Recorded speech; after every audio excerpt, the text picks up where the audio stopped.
Salutare, dragii mei! Așa cum deja v-ați obișnuit, dacă este weekend, vă aduc ca de fiecare dată în atenție un alt automobil. Vedeta acestei săptămâni este modelul DKV F93. Dar ce producător este DKV și de ce automobilul are sigla cu cele 4 cerculețe cunoscută ca aparținând lui Audi? Acest lucru se întâmplă deoarece la bază Audi este Auto Union. Asta înseamnă că la bază au fost 4 firme germane care începând cu 1932 aveau să-și unească forțele și să producă automobile.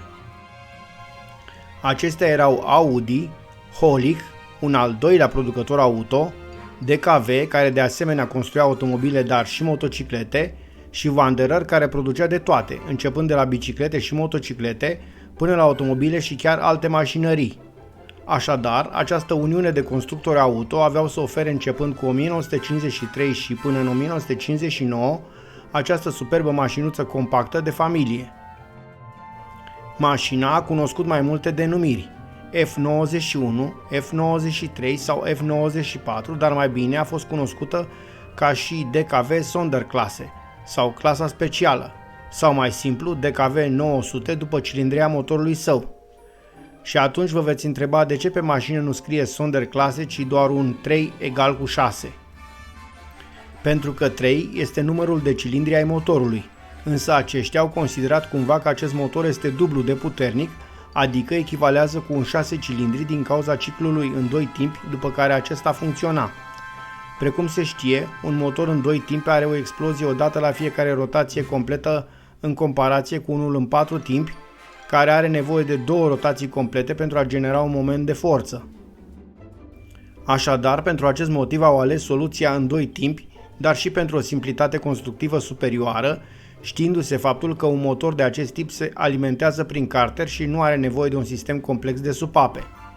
Așadar, mașina are un motor cu 3 cilindri montați longitudinal, având un alezaj de 71 de mm și o cursă de 76 de mm, deci o cilindrie de 896 de cm3. Motorul este alimentat cu un carburator de tip Solex, iar răcirea se face pe lichid și prin termosifon. Interesant însă cum a fost proiectat acest sistem de răcire, deoarece radiatorul a fost plasat în spatele motorului lângă panoul de foc, iar ventilatorul era acționat prin intermediul unui ax ce era antrenat în față de la arborele cotit, iar acesta acționa o elicie de ventilator aflată în partea din spate. Motorul avea un raport de compresie scăzut de doar 7,25 pe 1, iar puterea generată era și aceasta modestă, punând la dispoziție doar 38 de cai la 4250 rotații pe minut. Aprinderea se realiza de asemenea interesant, deoarece existau 3 bobine de inducție, câte una pentru fiecare bujie, însă acest sistem măcar te scutea de a rămâne în drum dacă vreuna se ardea, deoarece rămâneau celelalte. Automobilul avea un șasiu separat, iar caroseria se sprijinea pe acesta. Suspensia față era independentă cu arc transversal și avea un braț inferior triunghiular. La spate se folosea de asemenea un arc transversal cu foi, însă ghidat de o tijă panhard, adică un ax rigid. Mașina era fabricată având o cutie de viteze mecanică cu 4 rapoarte, iar primele 3 trepte erau sincronizate. De asemenea, la cerere se putea monta chiar și un ambreiaj automat saxomat centrifugal. În această configurație și având o masă de 950 de kg, mașina putea să atingă 123 de km/h, însă nu era o mașină sportivă, ci mai mult o mașină pentru o călătorie relaxată și confortabilă. Ce era totuși un pic dureros era consumul, producătorul declarând o valoare pentru aceasta de 10 litri la 100 de km, ceea ce era un lucru important pentru situația economică precară prin care trecea Europa în acele timpuri. Dacă însă la performanțe și la consum mașina nu era un etalon de urmat, la eleganța automobilului era un campion. Caroseria era rotunjită și excelent desenată, iar tracțiunea față cu care era înzestrat acest automobil îl făcea sigur și ușor de controlat. Fiind un automobil aparținând decenului 5, caroseria mai păstra în mare măsură elementele de design de la mașinile antebelice, iar aripile erau oarecum mai puțin integrate în caroserie, iar acest fapt îi oferea o eleganță deosebită. La acest lucru contribuia de asemenea și capacul portbagajului și capotajul motor, plonjate și rotunjite. Un alt element important ce oferea grație mașinii era și radiatorul frontal de o dimensiune importantă și care era rotunjit asemeni caroseriei.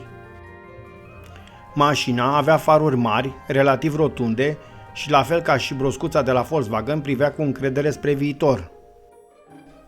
La spate, bare subțiri de crom aflate pe portbagaj pun în evidență partea posterioară, iar stopurile stilizate și elementele cromate de la pasajele roților din spate întregesc imaginea elegantă a mașinii.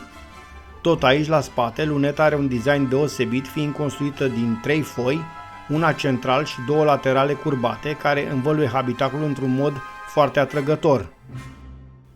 Atât în față cât și în spate, mașina se termină cu bare de protecție cu o dimensiune importantă, iar la spate, bara încadrează plăcut și numărul de înregistrare al mașinii.